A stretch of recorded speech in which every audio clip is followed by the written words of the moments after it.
Hey, Pretty Girl Club, welcome back to the Beluga series. And today I'm going to talk about how you're fat because you are an emotional eater. Um, First of all, the refrigerator is not your therapist. A bag of chips is not your therapist. You're not going to find the solution to your problems at the bottom of an ice cream bin. And society has normalized us overeating, and especially in the Black community, it's very normalized to overeat. And it's really just a coping mechanism. It's a way that people cope for poverty. That's something else that a lot of people don't talk about.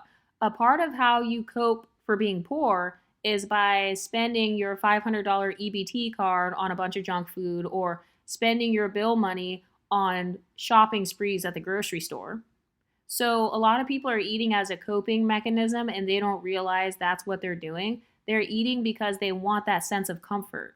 They're addicted to that feeling of being full. They're eating because they want to zone out. It's like a way to relax after a long workday. That's why you see a lot of people, once they get off work, they stop at the drive-thru and they go and get some Jack in the Box. Or before they go to work, they stop at the gas station so they can have that dopamine hit. They want the dopamine hit of having the Twinkie or having the little coffee. That's the only thing that makes their job worth it. It's what makes life worth living. So, yeah, I'm not going to be a slave to junk food. Food is not my God. And I had to just take accountability for myself because it's like, okay, first of all, instead of me going to a grocery store and purchasing a snack for $2 for a tiny ass snack, why would I drive for 15 minutes or I have to stop in traffic to go to the gas station? It's delaying my work time. It's delaying my commute. It's making it worse all because I wanted to stop off to the side and get a Ziploc bag full of candy. All of those candies that they sell in the gas station, like the peach rings and all that, that's really the equivalent of a Ziploc bag full of candy. And it's like, bitch, I could have done this myself. I could have just gone to the grocery store and got some Ziploc bags. That's actually what I do. I will get Ziploc bags and I will measure out 1/4 of a cup of trail mix or, some sugar-free candies, and I put it in the Ziploc bag and I just pre-package it. If I don't have Ziploc bags in my pantry, it's an emergency because I'm not going to be able to portion control my food as good. So that's how I portion control my shit. I'm not going to depend on the local gas station or Hostess or Nestle to portion control my snacks. And then they'll try to put on the back of the bag. Like I saw on a bag of Cheetos, they were like, oh, it's only 120 calories. Okay, but bitch, it's pure sodium and carbs. It's empty calories. It's 120 calories worth of poison. That's what they don't tell you. So no, I don't want to fill my intestines with orange powder all because I'm anxious and I'm at a social event. Some women are eating because they have no social skills, they don't want to talk to people, or they don't want to finally take accountability for the fact that they have no friends. Let's talk about that. People are eating out of loneliness. You're lonely and you're bored, and so that's why, like, when you get home or it's a Friday night or whatever, you want to take out the big ass popcorn bucket. You want to take out the KFC 20 piece. And that's why they call it emotional eating. It's because the person is eating as a coping mechanism. So instead of sitting there and being like, wait a minute, why am I so lonely? Why don't I have friends? Why don't I have anyone to talk to when I go to the work mixer? Why don't I have anyone to talk to when I'm at lunch? Maybe I should start to prioritize actual human beings and actual friendships instead of just being friends with a bag of Doritos. And for the people that are like, oh, Exoticals United, I'm only 15 pounds overweight. I'm only 20 pounds overweight. Okay, well, you eat like a person that's 15 pounds overweight. So that's still 15 additional pounds. 1 pound is 3,500 calories. So if you have an additional 15 pounds on your body, you've got an additional 52,500 calories just hanging off your body right now. So what do you mean, oh, it's only 15 pounds? No, that's 52,000 additional calories that I do not need. My body's just hanging on to it because I decided to feed myself tens of thousands of excess calories. 52,000? That's tens of thousands of excess calories. So no, don't try to make it sound cute like, oh, it's just a little 15 pounds. No, that's tens of thousands of additional calories that your body doesn't need. It's storing it as fat. And a lot of women will lie to themselves. Like, whenever I hear somebody use the term bad bodied, like, oh, she's bad bodied, Okay, in my opinion, being bad bodied, it's not a certain weight or a certain shape. It's more so if I don't meet my internalized body goals, if I do not meet my internalized beauty standard, then I'm bad bodied and that's it. Because I'm going to think like a bad bodied woman, I'm eating like a bad bodied woman. I have the scarcity mindset of a bad bodied woman. So, I mean, I might as well just admit the truth. So if I feel like I'm struggling to fit in the size that I want to fit in, then that's a bad bodied mindset. If I'm feeding my body bad foods, oh, there's no such thing as bad foods. So you're telling me that foods that have poison in them, that's not a bad food? That's not bad for you? So poison is not bad for you. And it's like some people, they just make all these excuses because they're trying to rationalize their addiction to sugar. They're rationalizing their addiction to like processed foods. But the way that I started getting skinny was I just replaced all the bullshit. So instead of having orange Cheeto dust all over my fingers and all over my pants, first of all, I used to love Cheetos. I used to be obsessed with Cheetos. I used to eat Cheetos every day for breakfast. So you know how they talk about the hot Cheeto girl? Like she eats hot Cheetos for breakfast? That was me. So like 5th grade and then like through high school, I was definitely like the hot Cheeto girl. But instead of eating these crusty ass Cheetos, how about I get some carrots? Okay, it's the same color, it's orange, but it's not orange powder, it's not orange poison.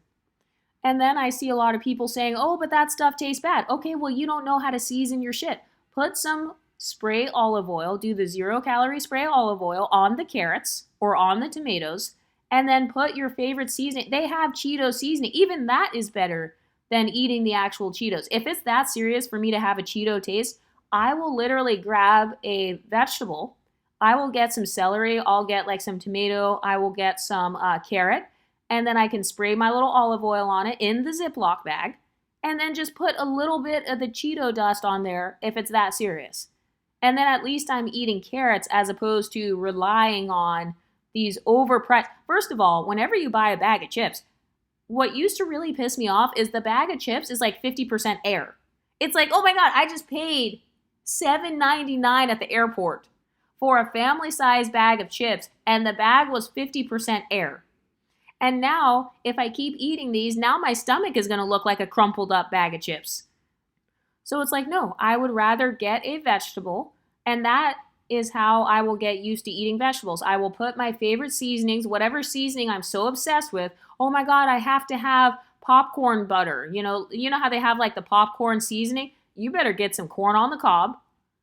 Get the raw corn or whatever, the corn on the cob, scrape it off, put it in your Ziploc bag, and put a tiny bit of that olive oil spray on there, and put a little tiny dusting of that popcorn seasoning on there. Because that's how you're going to start to retrain your taste buds, and at least you're getting some nutrients. I'm not going to live my life based on pure sodium and processed carbs. I'm not doing it. My body's worth more than that. I love my body too much. I love myself too much to sabotage not just how I look, but I'm also sabotaging my actual organs. Because now my liver is going to be working harder to filter out all that bullshit that I just put in there. And don't even get me started on if you are already disabled, or if you already have a chronic illness like Crohn's, or you have like diabetes already. Oh yeah, I'm not about to trigger that shit. Why would I put further poison in my body that's going to make me even worse? And by the way, there are some studies that talk about how your diet affects things like ADHD, even like these mental illnesses and stuff. There are studies that show that whenever a person that's got mental problems, if they start eating better, their symptoms gradually get better. And it may not replace medication, but it's like, okay, I want to set myself up to have as many privileges as possible. I talk about privilege stacking on this channel. So you want to stack as many advantages in your favor as you can. So no, bitch, I'm not about to be 15 pounds overweight. I got 52,000 additional calories hanging off my butt right now, hanging off my chin, and I'm over here talking about, oh, it's only 15 pounds. No, it's over 50,000 additional calories. Oh, I have to eat every morning. I can't fast before I work out. I can't fast after my workout. I'm going to be too hungry. You have 52,000 extra calories just sitting on your body right now. What do you mean you're going to starve? You're not going to starve. Your body has plenty of fat.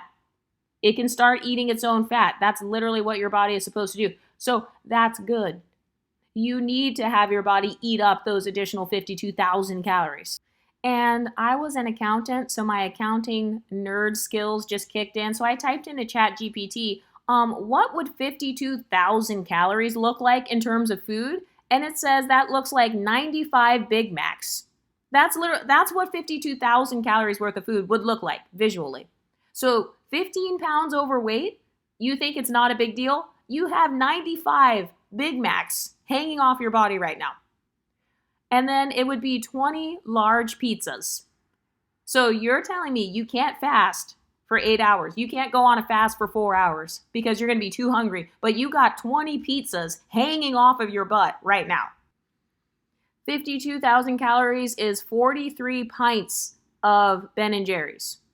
And as far as family-size bags of chips, that's 21 bags of chips. So you got 21 family-size packs of Doritos hanging off your stomach right now, and you're trying to convince me, oh, that's not a big deal. Oh, well, I can't just not eat for 2 hours. I'm going to be starving. No, your body literally has 20 pizzas within it. Like, I'm sorry, I'm trying to take this seriously. I can't take this seriously. But it's like, your body has 20 pizzas within it. If you were to judge that based off of the slices of Cheesecake Factory cheesecake, that's 43 slices of cake. That's how much 52,000 calories would be. First of all, that means that those cake slices are very high calories. Frosted cupcakes, 130 cupcakes. 15 pounds, 52,000 calories, 130 cupcakes. That's what's on your body right now. So that sort of mindset, that's how I stay skinny. I don't just think about it like, oh, well, as long as I'm not 500 pounds, I'm good. No, I think about it visually. Like, okay, what does that amount of calories look like? And once I realized, like when I was chunky, I was like, oh my gosh, I have hundreds of thousands of additional calories just hanging out on my body right now.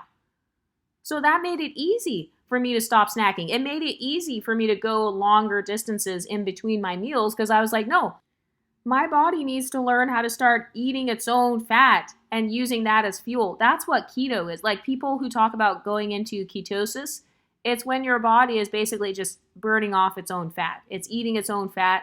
It's using body fat as energy. And also, if you were to do the calculation again, 15 pounds, and then it's 3,500 calories per pound, doing it in a visual way, that would be a banquet table with a few turkeys on it, over 10 trays of mac and cheese, several sheet cakes, lots of chips and dips. Oh, and also about a dozen pizzas sitting on a banquet table. That's how many calories 52,000 is. So you saying, oh, it's only 15 pounds. Okay, so you have an entire banquet table worth of food in your body right now.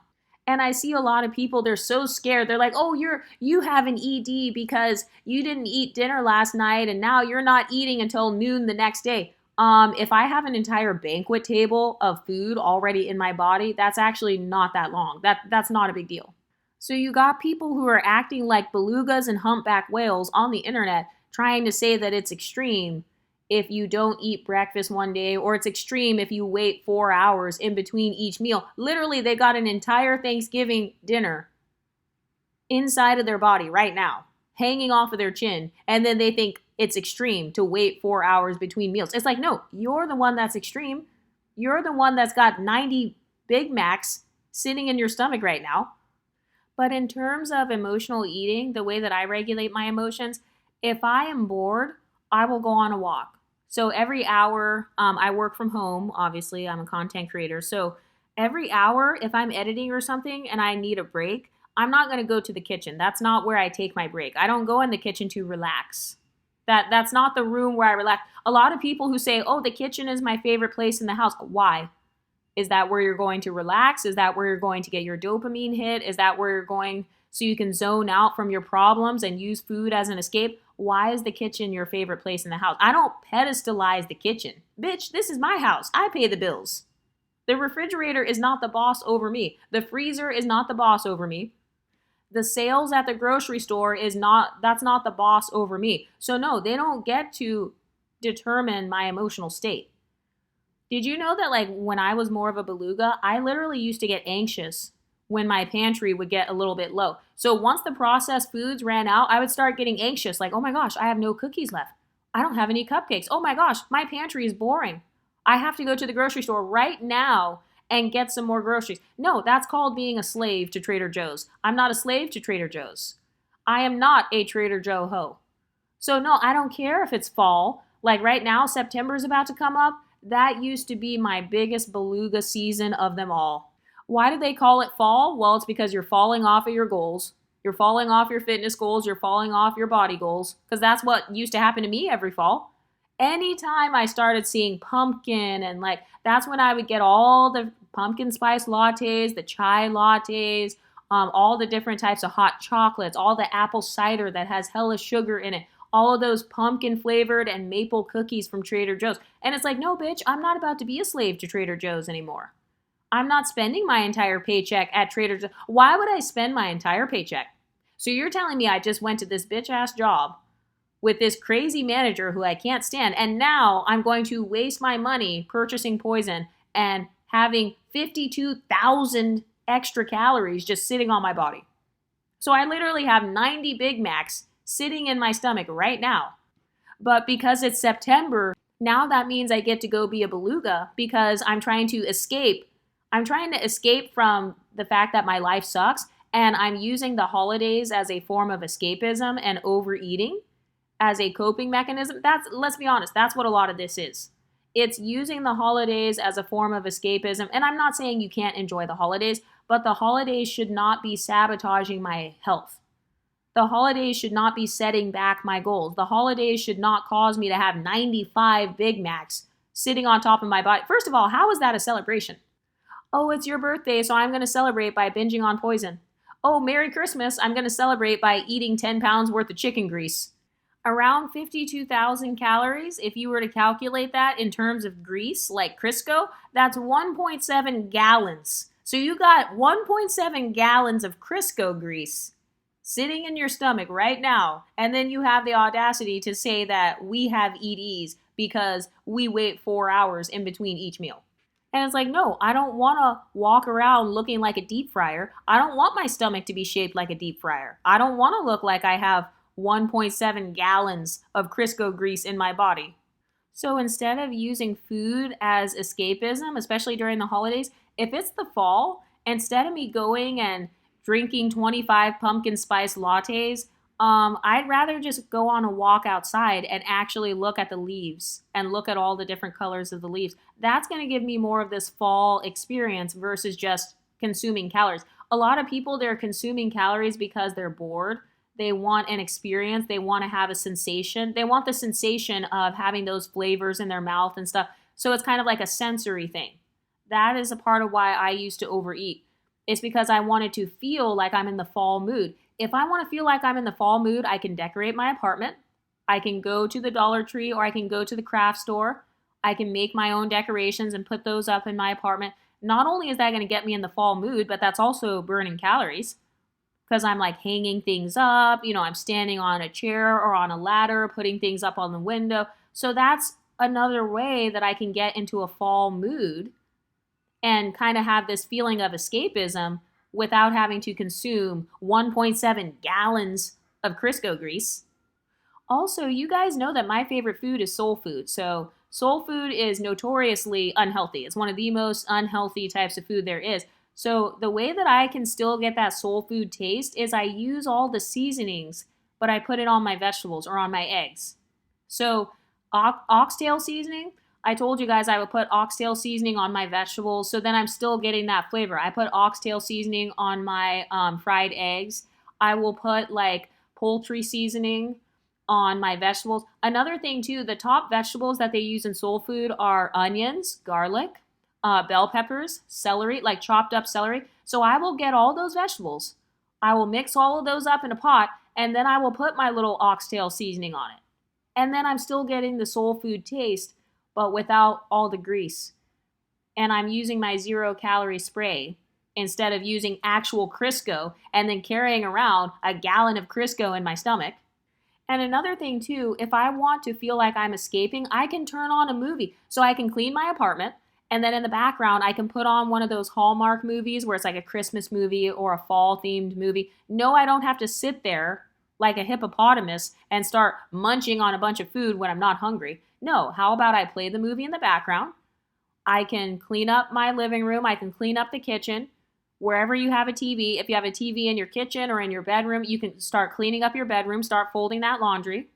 That's what I used to do. Like, that's how I stay productive, and that's how I stay within my body goals, because I look at movement as my main way of using my excitement as opposed to just eating or munching on something. Like, no, I will play the movie in the background. I might put on a playlist, like a Christmas playlist, or if it's Halloween, I might put on a spooky playlist. So that's how I get into the spirit instead of emotionally eating. One of my biggest ways that I would emotionally eat was for celebrations. So a birthday party, a barbecue, a cookout. I'm at family's house. I'm at a brunch with my friends. It's somebody's wedding. Those were the times where I used to overeat the most. And it's still a form of emotional eating because you're eating as a way of celebrating. So now, if I want to celebrate, I will decorate my apartment. I will go to Bath and Body Works or something, and I'll get one of those fall candles or something with a scent in it. If you're not into candles, you can get a diffuser. You can do like the essential oils. You know how they have the thing where you drop the oils in there? You can put some cloves, some cinnamon. Or if you're really cheap, you can actually boil it on the stove. You can put like some apple slices in there, put some cinnamon sticks in there, and then it makes your whole entire house smell like fall. So you didn't have to drink several gallons worth of lattes. You didn't have an extra 15 pounds worth of pumpkin spice lattes sitting on your stomach. And I'm talking to myself here. None of this content is like geared towards anyone. It's more so me talking to my old self. This is how I used to talk to myself. That's my way of holding accountability within myself. And for those of you who have a weakness for lattes, that's me. That's my weakness. I love lattes, cold brews, Americano, cappuccino, all of that shit. That is my shit. But the way that I control myself is if it gets to fall, instead of me going down to Starbucks, first of all, you can do so much better than Starbucks. No shade towards Starbucks. I actually love Starbucks. It's my favorite coffee chain, but it's like, okay, instead of just getting the same old cinnamon dolce latte, I can go on Amazon and I can purchase a 0 sugar cinnamon dolce syrup. That's how I kind of cut down on my excess calories. That's how I cut down on excess sugar that I don't need. And another thing I will do too is I will sprinkle some cinnamon. Like, I'll go get a cold brew. So it's just black coffee. I drink black coffee, but most people think that's crazy. So if I want my coffee to be sweeter, I will get some liquid stevia on Amazon. They have it on Amazon. They have it at Whole Foods. I don't know if they have it at Trader Joe's, but I will get some sort of like healthier alternative.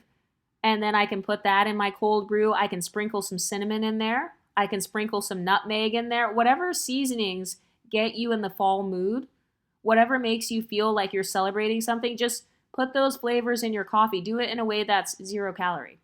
Another one of my weaknesses, especially around the fall, is pasta. Oh my gosh, I am obsessed with the Trader Joe's pasta sauces. Okay, you can see a pattern here. Clearly, Trader Joe's is one of my favorite grocery stores, but Trader Joe's also contributed to me being a beluga because I used to make the excuse that, oh, it's Trader Joe's. Oh no, it's Whole Foods. That's a healthy store. And it's like, no, just because the store has healthy branding, that doesn't mean all of their items are 0 calorie.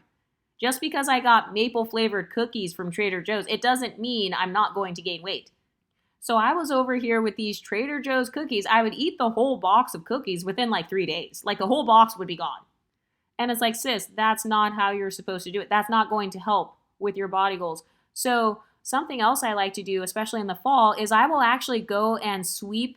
I will sweep outside of my door. I will sweep like on the patio or on the balcony because it's starting to cool down, so it's no longer hot, but it's also not freezing cold. So that's when I like to decorate. I like to put up my little fairy lights outside. Most of the time, they're going to be orange. If you're into plants, you can start gardening. You can go get some plants. You can water your plants. You can start growing your little fruits and vegetables and kind of decorating your patio. That's what I like to do. That's how I get my mind off of all of this marketing, because they're trying to push this marketing towards you. That's what they're trying to do. They want you to feel like your Christmas or your fall is going to suck if you don't have these lattes. If you don't have the s'mores, that's another one of my weaknesses. Oh my God, s'mores. I love s'more flavored coffee. I love actual s'mores, like on the fireplace or like at a bonfire. So I used to fall for the s'mores marketing. Oh, get these s'mores cookies. get this s'mores latte, get this marshmallow, anything that had like marshmallow in it. That was one of my weaknesses.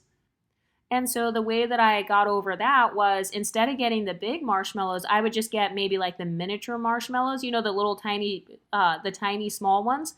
I would get a small one, and like instead of using 2 gram crackers, I could use 1 gram cracker. And then instead of using an entire Hershey's bar, I would use 1/4 of the Hershey's bar. And that's my s'more. So it's like a mini s'more. It's like s'mores bites. That's what I would call it. I would make myself little s'mores bites instead of having a big ass, you know, it's got 2 or 3 graham crackers in it. Because I used to like double stack it. So it's, I sound like such a big back. Like I would double stack it. So it's like you got the graham cracker on the bottom, then a giant marshmallow, and then you got like a half of a Hershey's. Then there's another graham cracker and another marshmallow and another Hershey's. No, I don't need to do all that just so I can feel like I'm in the fall mood.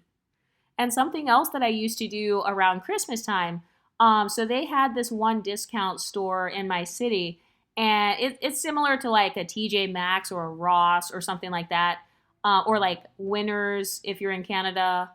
So I used to go to the store, and they actually have these little gratitude journals, or like they have Christmas themed journals where every day leading up to Christmas, it has a certain journal prompt on there. So that's something that I used to do too around the holidays. I would start journaling more often, and that gets me in like a cozy mood. I associate journaling and like drinking tea, I associate that with being cozy.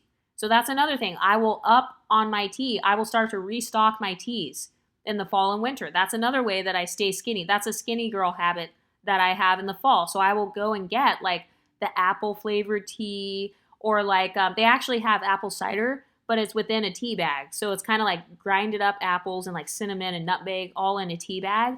So instead of getting the sugary one from Starbucks, you can just brew your own. And if I was working a 9 to 5, guess what? I'm bringing that whole box of tea to work, and I will have that entire box sitting right there on my cubicle so that whenever I am tempted or if I want to curb my cravings, I can just go brew some tea. It actually got to a point where I brought my entire tea kettle into work.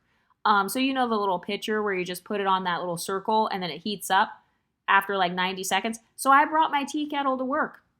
So whenever it's time for my 15-minute break or it's my lunchtime, I will go grab some tea. And if I really want to feel cozy, I will have a little blanket or a little heater by my feet at my cubicle. And that's how I feel cozy. No Beluga habits required. I didn't have to binge on 5 pounds of mac and cheese. I didn't have to eat 95 Big Macs. I didn't have to stuff my face with a bunch of maple flavored stuff. That's another thing too, maple. I love that flavor. Any of the brown like seasonings, I love all of those flavors. Maple, nutmeg, cinnamon, brown sugar. Any of those flavors, that's gonna tempt me. So I bought some syrup. I have like maple syrup, but it's like a 0-calorie version. And instead of doing pancakes or waffles with like the maple syrup and the whipped cream and all that, I will do plantains. I will like chop up some plantains. I will warm those up. And that is my breakfast. And I'll put the 0-calorie maple on there. They also have 0-calorie brown sugar as well. It's made out of stevia. It doesn't melt the same as brown sugar. That's another thing. Sometimes the texture is not going to be quite the same, but guess what? The results are the same. So I don't have an extra gallon of Crisco hanging off my back. I don't have a big ass 15-pound muffin top because I was able to eat the brown sugar, the stevia one, as opposed to the other one. So I like to start looking for replacements. And another thing, I need to be sponsored by like TJ Maxx or Ross or somebody because I keep mentioning them, but it really helped me to go into places like that. So you know the places where it's like they have all of the clearance items. So TJ Maxx, Ross, Winners. I think there's one called Burke's, Macy's Backstage, Home Goods, all of those types of stores where they are not known for selling food. They're known for selling clearance items. Go to their food section and go to their coffee section in particular. That is where I get a lot of my cheap herbal teas. That's where I get a lot of my 0-calorie syrups from because nobody's going to that store. They don't go to like Macy's or Nordstrom Rack or something like that looking for a food item. So most people are going to those places looking for furniture or other stuff. So I have found some really good deals and like some really cheap, good quality herbal teas from places like that. So every now and again, maybe about once a month or once every 2 months, I might go into Ross and just look around in their little food aisle. No, it's not expired. That's illegal. And also you can return it if it truly is expired food. They're not supposed to be selling it, and you should be able to get your money back. But I've never had any issues with like, oh, I got sick because I bought this little syrup and now it made me feel bad. No. So I will go get my cheap syrups and all of my seasoning. They have some of the best seasonings, especially World Market. That's another place that I love going to for all of my specialty seasonings. The healthier your food is, if you're used to eating a lot of processed food, seasoning is going to be your best friend. Seasoning is like the number one reason I'm skinny, I promise. It's because I stepped up my game when it came to seasoning. I'm not just having salt and pepper. Yeah, I would still be a beluga too. If those were the only two seasonings I had, just a little bit of salt and pepper on some steamed vegetables, yeah, that sounds nasty as hell. I understand why you're a beluga at that point. I had to learn how to do the different seasonings and make my own sauces. So you can make your own teriyaki sauce. You can do like the brown sugar. You can do butter or not butter. You can do like, I can't believe it's not butter, maybe some stevia brown sugar, and mix that together in a skillet and try to create your own little sauce. Then put that on top of your vegetables. You can do the spray olive oil instead of regular butter. They also have the vegan items or the stuff that is made for diabetics. So one thing I realized as I became skinny is my natural diet now, it's very vegan adjacent, it's keto adjacent. It's very high protein. Like I lean more towards high protein versus having no protein at all. So I like to shop, and if I see something that says keto on it, or if it has like, oh, this has 40 grams of protein, I will take a second look. Oh, and that's another thing. I learned how to read the labels. When I was a beluga, I didn't read anything. I would just grab the box off the shelf, like the maple cookies. I'm telling you, that was my number one weakness in the fall. It's those maple cookies from Trader Joe's, the ones that are shaped like a leaf, and it has frosting on the inside. It looks like an Oreo, but it's like a leaf-shaped Oreo. Oh my gosh, those are so good. But I didn't read the back of it. I didn't know that it's hundreds of calories just for you to have a couple of those cookies. So I was over here eating the entire box within days and then wondering why I wasn't hitting my body goals. Make cookies at home. That's going to get you in the fall mood without you having to binge like a beluga. Make some cookies at home, then your whole entire house is going to smell like chai tea cookies. Have you ever tried chai tea cookies? Did you know that that's a thing? You have to start getting creative, because a part of why I was a beluga was because I wasn't creative enough when it came to food. I would just, whatever Walmart sells, that's what I'm eating. Whatever Trader Joe's has on the shelf that week, that's what I'm eating. So if all the healthy food is out of stock at Trader Joe's, oh my gosh, that I used to get so annoyed when that would happen. So in my city, the Trader Joe's line, like the reason I haven't been there in a couple months is because the line will literally wrap around the entire store. So you'll walk in and then you'll go all the way to the back, all the way by the back door where they have a different parking lot, and it's literally the line wraps all the way around the entire thing. So I used to just be like, okay, whatever's left over at Trader Joe's, that's what I'm eating. No, I am not a pig. I don't just eat slop for breakfast, lunch, and dinner. I'm not just eating leftover scraps of what the rest of society didn't want. All the pretty, skinny, in shape girls, they didn't want the 500 calorie cookies. So now that's all I'm going to eat. I'm just going to eat the breadcrumbs and the scraps of the skinny girls. No, I don't think of myself that way. I think more highly of myself. So guess what? If a certain store does not align with my body goals, or if they never have the type of stuff that I want, they're always out of stock, I'm going to a different store. I don't care how much I used to like that store. But another thing, as far as like getting into the fall mood or like becoming festive, I will go and get like bath and body washes that are scented. So like the apple scented body wash, or like the bath bombs that have like cinnamon in there. So I will do stuff like that. Having a face mask that has oats in it. I don't know why I associate oats with like the fall and winter. But yeah, I've done stuff like that before. So if they have an oat face mask, if you go to Lush or someplace like that and they have some sort of festive stuff, that's another way that I get into a festive mood without revolving it around food. I will step up my fashion game too. So like the cute scarves that I haven't been able to wear all year, I will put on a cute little scarf. I'll put on a cute little hat, like a cute beanie or a beautiful pea coat, or like some nice boots or something. That gets me in the mood. That helps me to have a sense of escapism but without doing anything to sabotage myself. So instead of me chomping on food, how about I put on an orange lipstick? How about I put on a fall colored lipstick? I can do orange, I can do brown lipstick, I can do burgundy lipstick. So I'm getting a sensation on my mouth, like on my lips, but I am not putting anything in my mouth. Okay, so how about I just put on my little cinnamon flavored lip gloss and call it a day? So I'm still getting the sensation, like, oh, my lips are tingling, or, I kind of smell this sweet scent, but I'm not consuming a whole bunch of additional calories. Anyway, what do you ladies think? Let me know in the comment section, and I'll talk to you next time. Stay pretty, ladies.